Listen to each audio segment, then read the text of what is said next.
जी की मित्रों,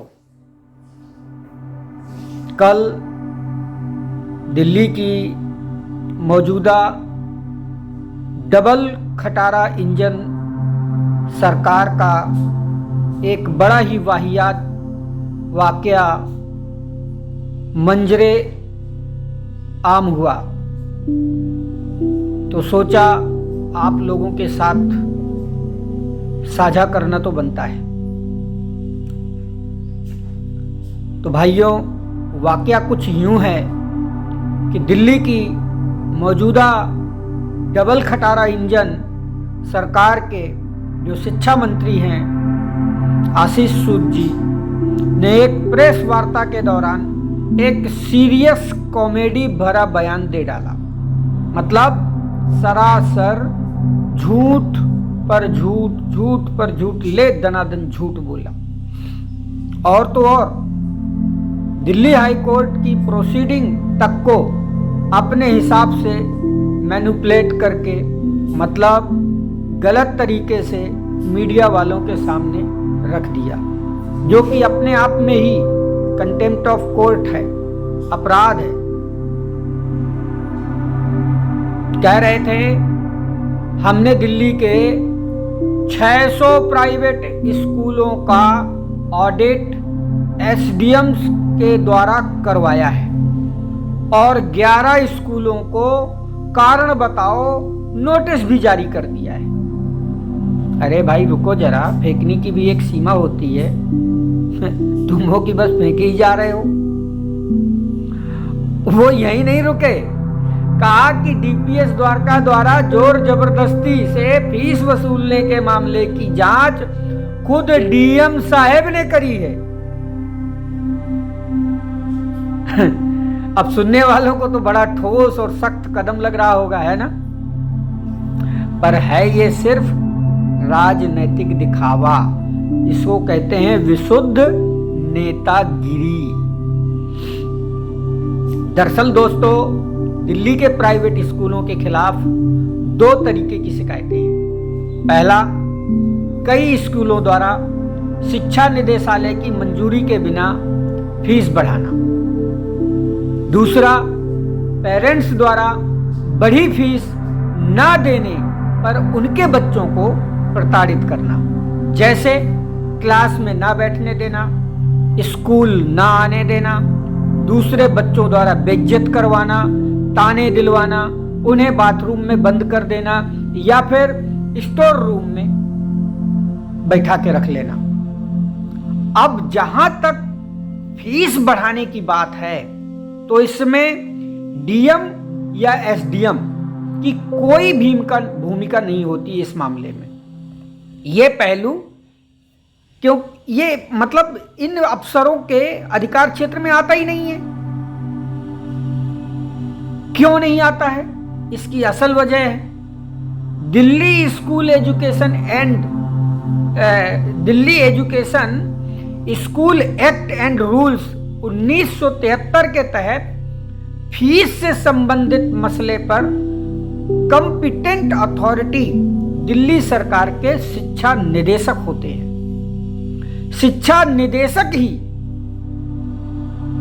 स्कूलों के खाते की चार्टेड अकाउंटेंट से जांच करवा सकते हैं और आदेश दे सकते हैं,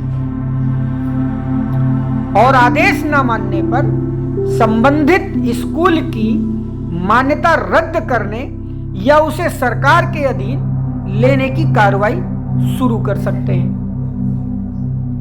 अगर स्कूल की तरफ से सरकारी काम में बाधा डालने की आशंका हो, तो तब शिक्षा निदेशक संबंधित एसडीएम और डीएम की सहायता ले सकते हैं। लेकिन यहां तो डीएम या एसडीएम शायद पहले ही स्पाइडरमैन की तरह स्कूल सबसे पहले पहुंचा दिए गए। चूंकि ये डबल खटारा इंजन सरकार सीरियस कानूनी प्रक्रिया नहीं करना चाहते हैं, इसलिए एसडीएम डीएम की फीस बढ़ाने के मामले में दखल दिलवाना राजनीतिक दिखावे के सिवाय कुछ भी नहीं है। यहां तक तो ठीक है। अब आते हैं बच्चों को प्रताड़ित करने के मामले पर, जो आरोप डीपीएस द्वारका पर लगा है। कानून कोई भी हो, स्कूल किसी भी कारण से किसी भी बच्चे को मानसिक या शारीरिक यातना नहीं दे सकता। अगर इसकी शिकायत होती है तो किशोर न्याय, जो बच्चों की देखभाल और संरक्षण अधिनियम है 2015 का, और शिक्षा का अधिकार अधिनियम 2009 के तहत कार्रवाई की जा सकती है। क्योंकि डीएम अपने जिले की चाइल्ड प्रोटेक्शन यूनिट के अध्यक्ष भी होते हैं, लिहाजा वो खुद स्कूल में जाकर आरोप की जांच कर सकते हैं। और डीपीएस द्वारका के मामले में वो स्कूल गए भी और सारा आपराधिक मंजर अपनी आंखों से देखने के बावजूद उन्होंने वहां के प्रिंसिपल के खिलाफ कोई कानूनी कार्रवाई करना उचित नहीं समझा। अब चूंकि डीएम ने खुद पाया कि डीपीएस द्वारका बच्चों को मानसिक व शारीरिक यातना देने का दोषी है, फिर भी स्कूल के प्रिंसिपल के खिलाफ एफआईआर नहीं दर्ज करना कुछ और ही दर्शाता है। आप सब समझ तो गए ही होंगे, मतलब डीएम एसडीएम्स को स्कूल भेजना केवल और केवल नेतागिरी के अतिरिक्त कुछ भी नहीं। फिर भी अगर दिल्ली के शिक्षा मंत्री आशीष सूद जी या दिल्ली की मुख्यमंत्री रेखा गुप्ता जी वाकई में प्राइवेट स्कूलों की अनाप शनाप फीस के मामले में सिर्फ शैडो बॉक्सिंग नहीं कर रहे हैं, तो ये 3 कदम उन्हें तुरंत उठाने ही चाहिए। वो कौन से 3 कदम हैं आप समझ लीजिए। पहला ये कि डीपीएस द्वारका के खिलाफ बाल उत्पीड़न का मुकदमा दर्ज करवाएं। दूसरा, फीस बढ़ाने के आवेदक स्कूलों का सीएजी इम्पैनल्ड ऑडिटर्स से फॉरेंसिक ऑडिट करवाई जाए। और तीसरा, जो सबसे महत्वपूर्ण है, जिस स्कूल ने अपने आप फीस बढ़ाई है उन्हें फीस न लेने का आदेश जारी किया जाना चाहिए था। यह बहुत पहले किया जाना चाहिए था, फिर भी अगर नहीं किया तो अब तुरंत शुरू करें। तो दिल्ली वालों, बस ये 3 काम यदि ये मौजूदा डबल खटारा इंजन सरकार के मुखिया रेखा गुप्ता के द्वारा या उनके मातहत काम करने वाले शिक्षा मंत्री जी आशीष सूद जी करते हैं तो ठीक, अन्यथा इनका अगला कदम खुद ब खुद इस बात का प्रमाण होगा कि वो किसके साथ है, प्राइवेट स्कूलों की मुनाफाखोर माफिया के साथ या फिर उन बच्चों के पेरेंट्स के साथ। खुद ब खुद तय हो जाएगा। वैसे आप सबको क्या लगता है, क्या मेरे द्वारा बताए वो 3 कदम उठाएंगे या नहीं उठाएंगे? अपने विचार कमेंट बॉक्स में मुझे अवश्य बताइए। वैसे मेरा अनुमान है कि ये डबल खटारा इंजन सरकार दिल्ली वासियों के हित की बजाय प्राइवेट एजुकेशन माफिया के हित में ही काम करेगी, क्योंकि इनका पिछला 10-11 वर्षीय केंद्रीय और 25 से 30 सालों से विभिन्न राज्यों में इनका रिकॉर्ड तो फिलहाल यही दर्शाता है। कोई भी राज्य के आंकड़े उठाकर देखे जा सकते हैं, वहां के स्कूलों की क्या दुर्दशा है। जानबूझकर सरकारी स्कूलों को बंद किया जा रहा है। अभी मैंने हाल ही में 1-2-3 दिन पहले ही एक विस्तृत वीडियो बनाया था कि उत्तर प्रदेश में कितने सरकारी स्कूलों को बंद किया गया और लगभग 19,000 समथिंग प्राइवेट स्कूलों को तुरंत खोला गया। वो 19,000 प्राइवेट स्कूल किसके हैं, उन्हें मान्यता किसने दी और सरकारी स्कूल क्यों बंद किए गए? गुजरात हो, हरियाणा हो, मध्य प्रदेश हो, जहां जहां भी इनकी ये डबल खटारा इंजन सरकार की जो चल रही हैं सरकारें, वहां पर ये लोग सरकारी शिक्षा को पूर्ण रूप से, सरकारी शिक्षा संस्थानों को पूर्ण रूप से ध्वस्त करने का काम कर रहे हैं। और इसके पीछे इन्हीं की पाली पोसी जो एजुकेशन माफिया है वो पूर्ण रूप से दिशा निर्देश दे रही है इनकी विभिन्न राज्य सरकारों को, और वो राज्य सरकारें ऐसे ही काम करने में लगी हुई हैं। मैंने एक वीडियो और बनाया था, आप सबको जानकर हैरानी होगी कि पिछले 10 साल में दिल्ली में मौजूदा जो ये सरकार है इसके बनिस्बत निवर्तमान अरविंद केजरीवाल जी की आम आदमी पार्टी सरकार ने 10 साल इसी दिल्ली में प्रशासनिक काम किया, लेकिन प्राइवेट स्कूल माफिया को 1 रुपया भी बढ़ाने नहीं दिया। इसको कहते हैं नियत और कट्टर ईमानदारी। आप समझ गए होंगे। और मैं देख रहा हूं लगातार मेरे पास सोशल मीडिया के माध्यम से, मेरा जो एक्स हैंडल है आपका राम गुप्ता, उसके माध्यम से मैंने बहुत सारे पब्लिक के द्वारा बनाए गए, दिल्ली की जनता के द्वारा जो प्रताड़ित हो रही है पिछले 2 महीने से, चाहे वो लंबे लंबे पावर कट की वजह से, चाहे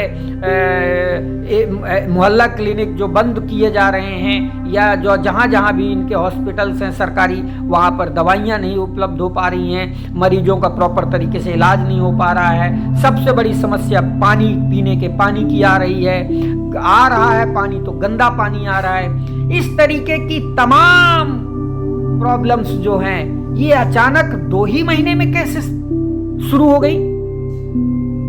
10 साल हमने आम आदमी पार्टी की सरकार ने अरविंद केजरीवाल जी के कंट्रोल में चलाया है सरकार को, तब क्यों नहीं ये प्रॉब्लम आई? बताइए, मैं खुला चैलेंज करता हूं, कितने लंबे लंबे पावर कट लगे हैं केजरीवाल जी की सरकार में? अगर कोई उदाहरण हो तो जरूर मुझे याद दिलाइएगा। सबसे बड़ी बात, इन्होंने आते ही दिल्ली की 50% आबादी यानी महिलाओं के खाते में जो 2,500 देने का वादा किया था, और ये वादा किसी और ने नहीं किया था, देश के प्रधानमंत्री ने छाती ठोक कर किया था वादा, वो वादे को इन्होंने भुला दिया। अब ये कमेटी खेल रहे हैं और पहचान कर रहे हैं कि गरीब कौन है कौन है कौन है। अभी फिलहाल दिल्ली में कोई गरीब नहीं है। खैर, जो भी हो, यदि आपको मेरा यह वीडियो विश्लेषण पसंद आया हो तो इस वीडियो को लाइक और शेयर करना बिल्कुल मत भूलिएगा, और हाँ, सब्सक्राइब करने के बाद बेल आइकॉन जरूर दबा दिया कीजिए, इसके बहुत एडवांटेज हैं। तो चलो फिर मिलते हैं जल्द अगली महत्वपूर्ण जानकारी से भरे वीडियो विश्लेषण के साथ। तब तक आप बने रहिए, इस चैनल में बहुत सारे वीडियो हैं आपके हित से जुड़े हुए, उन्हें जरूर देखिए। शुक्रिया। जय हिंद, जय भारत, धन्यवाद। Queen Mary School Model Town, आप इनको आज वहाँ बुलाइए सचिवालय। अच्छा। और इनको कह दीजिए कि हम उनका जो रजिस्ट्रेशन है ना वो कैंसिल करने जा रहे हैं। आप ये मैसेज देके इनको बुलाइए। Meanwhile, हम लोग क्वीन मेरी से हैं। कल हम सीएम मैम से मिले थे। सीएम मैम ने हमारे सामने कॉल किया था और उन्हें बोला था कि तुम्हारे अगेंस्ट एक्शन होगा। सबके सामने हुआ। उसके बावजूद आज वो पेरेंट्स, जिनकी बच्चियां 2 दिन से डिटेन की गई थी, आज उन बच्चों को स्कूल में एंट्री नहीं हो रही। वो पेरेंट्स अभी भी गेट के बाहर खड़े हैं, कोशिश कर रहे हैं बच्चों को अंदर ले जाने की। सारी उम्र में झोंकर जब रहा। कल दिल्ली सरकार के शिक्षा मंत्री एक प्रेस वार्ता की और उसके अंदर कुछ ऐसी बातें कही जो सच नहीं थी, और हाई कोर्ट की प्रोसीडिंग्स तक को उन्होंने अपने हिसाब से मैनिपुलेट करके बताया, जो कि अपने आप में कंटेम्प्ट ऑफ कोर्ट है। मामला था करीब 20 मार्च से द्वारका डीपीएस स्कूल के अंदर बच्चों को प्रताड़ित किया जा रहा था। जिन बच्चों के माँ बाप ने बड़ी अपनी फीस नहीं दी, उनके बच्चों को लाइब्रेरी में रखा जा रहा था, क्लास में नहीं जाने दिया जा रहा था। दिल्ली सरकार को लिखित में कंप्लेंट दे चुके थे, कार्रवाई नहीं हो रही थी। हमने जब इसको लेके आवाज उठाई, प्रेस वार्ताएं की, आनन फानन के अंदर एक डीएम के अंदर कमेटी बनाई गई 3 अप्रैल को। उसमें लिखा था कि जो कंप्लेंट्स है, रेगुलरिटीज को लेके जो कंप्लेंट्स है उसकी जांच करनी है, अनऑथराइज्ड फी हाइक की जांच करनी है, harassment of parents and students की जांच करनी है। ये काम डीएम को करना था। डीएम की कमेटी जब वहां पहुंची तो खास बात ये है कि बच्चे तो लाइब्रेरी में ही मिले, तो बच्चों ने तो बता दिया कि हम लाइब्रेरी में हैं और 20 मार्च से बैठे हैं। तो ये डीएम ने लिखा कि ये हैरेसमेंट चल रही है। डीएम ने लिखा अपनी रिपोर्ट में, जो अनऑथराइज्ड फी हाइक के ऊपर डीएम को अपनी रिपोर्ट देनी थी, वो रिपोर्ट नहीं है। जो हाईकोर्ट की प्रोसीडिंग के अंदर रिपोर्ट दर्ज है, हाईकोर्ट के ऑर्डर के अंदर, उसमें फी हाइक को लेके डीएम की रिपोर्ट खामोश है। फी हाइक के बारे में कोई ऑडिट नहीं किया है डीएम ने, झूठ बोला जा रहा है। डीएम की रिपोर्ट के बावजूद वहाँ पे कोई फर्क नहीं आया। बच्चे तब भी लाइब्रेरी में ही बिठाए जा रहे थे, क्लास अटेंड नहीं की जा रही। झूठा क्रेडिट लेने का काम दिल्ली सरकार के मंत्री ना करें। और एक और झूठ कल बोला गया, कल मंत्री जी ने ये कह दिया कि हमने 650 स्कूलों की ऑडिट करा ली। अगर ऑडिटर अपॉइंट किए तो सरकार दिखा दे, वो ऑर्डर दिखा दे कि ये ऑडिटर अपॉइंट किए थे, इन ऑडिटर्स ने ऑडिट कर ली और ये ऑडिट की रिपोर्ट है। दूसरी बात, सरकार ने 7 अप्रैल को प्रेस वार्ता करके कहा था कि 10 दिन के अंदर हम सारी ऑडिट करा के रिपोर्ट्स को पब्लिक डोमेन में वेबसाइट पे डाल देंगे। क्या वो डल गई? कि ऑडिट में कितने स्कूलों ने मुनाफाखोरी के कारण फीस बढ़ाई है, डाल दें रिपोर्ट, कुछ तो डालेंगे। और मैं आशा करूंगा इन सवालों के जवाब भारतीय जनता पार्टी की सरकार देगी और ईमानदारी से। कुछ महीने पहले तक आम आदमी पार्टी की सरकार में जो शानदार मोहल्ला क्लिनिक चलता था, वो आज बंद हो चुका है। भाजपा की सरकार में शानदार ब्यूटिफिकेशन पॉइंट बनाया गया था, उसको कूड़ा घर में तब्दील कर दिया गया है। निगम पार्षद भारतीय जनता पार्टी का, सरकार भारतीय जनता पार्टी की दिल्ली में। ये मैं इस समय आउटर रिंग रोड, जो की गुरु नानक नगर संतगढ़ कॉलोनी के बाहर कॉलोनी है, वहाँ पर मैं खड़ा हूँ और हालात आप देख सकते हैं।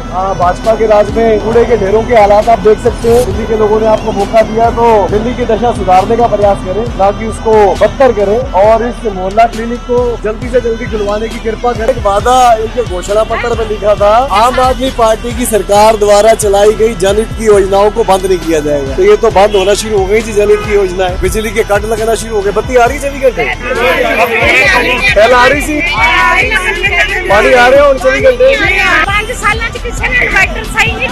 इन्वर्टर में दुकान पे बिक्री होना शुरू हो गई है। दिल्ली में लाइट जाना शुरू हो गई है। बीजेपी की सरकार में प्राइवेट स्कूलों की फीस इस तरह हो रही है जैसे बनिए की दुकान है। बिल्डिंग फंड का पैसा ले रहे हैं, डेवलपमेंट फंड का पैसा ले रहे हैं, बस की फीस बढ़ गई है। जिन लोगों की वोट से सरकार बनी है, सरकार बनते ही उन लोगों को परेशान करने का काम बीजेपी की सरकार ने शुरू कर दिया है। बिजली के कट, मोहल्ला क्लिनिक जैसी शानदार सुविधा को बंद कर देना, प्राइवेट स्कूलों की मनमानी शुरू, पेंशन आनी बंद हो चुकी है, कूड़े के ढेर लगना शुरू हो चुके हैं। भारतीय जनता पार्टी से लोग जवाब मांग रहे, इन कूड़े के ढेरों पर जवाब दें और प्राइवेट स्कूलों की मनमानी पर जवाब दें। बिजली के कट क्यों लगने शुरू हो गए हैं, इस चीज पर जवाब दें। और लोगों ने जिस उम्मीद से विश्वास दिया था, उन पर कुछ काम करने की कोशिश करें।